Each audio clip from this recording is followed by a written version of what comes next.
And I, when I am lifted up from the earth, will draw all the people to myself." He said this to show them the kind of death he was going to die. And yet we're reminded that as Jesus hung on the cross that day, many mourned. And yet there were probably some people who looked at this crazy zealot hanging on the cross and had no sense of transformation in their life whatsoever. And yet today we understand the same thing happens. Whether we're the nominal Christian who goes through the ritual and custom and never senses the transformative relationship of Jesus Christ in our lives, or whether we look to the people in this world that seek hope and seek the loving relationship of a God, but have yet to see the significance of it in their lives. The invitation is open to all people. Not only will he be lifted on a cross, but people will be drawn to him, arms open wide.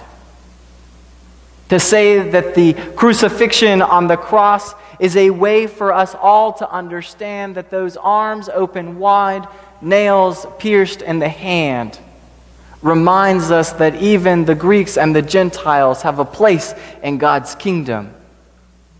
Who are the Greeks and the Gentiles in our world today? Who needs to hear the invitation of the good news that draws us all in?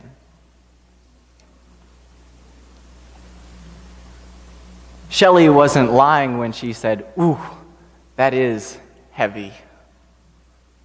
It's a heavy text, and as we prepare for Holy Week to begin next week, and as we sing our glad hosannas next week, we can't forget to hang on these words, understanding that as Jesus will triumphantly enter into the city, there was much hesitation.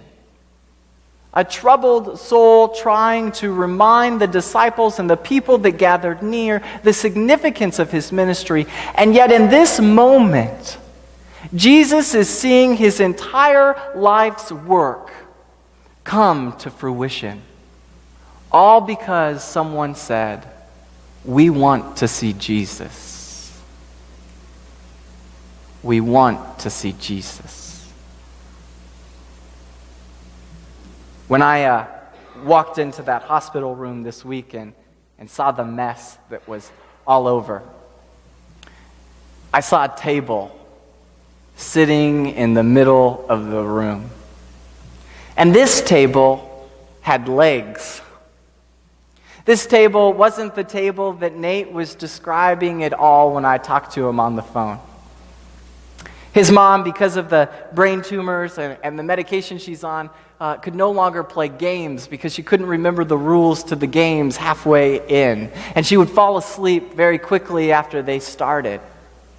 So the family went to the local art store and bought all the canvases and paints that they could find. And when Shelley would get up and be up long enough, they began to paint.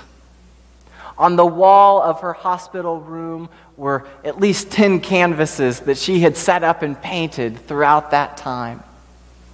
And I looked at that table thinking, when I'm feeling the best of my life, my table looks like Martha Stewart set it for Easter brunch. But in that very moment, I realized that table was so much like Christ's table. Every person that entered that room and visited Shelley had to sit down and paint with her, to converse with her, to be in ministry around that table, to create something beautiful out of such a solemn and sacred time.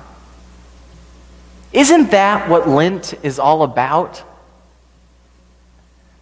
To acknowledge that as we prepare for this event, as we're in this time of reflection, to know that our tables may be a little wobbly. To do the reflective work of the behaviors we wish we could change, or to reflect on how close or close not we are to being as Christ-like as we possibly can be, our table maybe needs a napkin underneath one of the legs.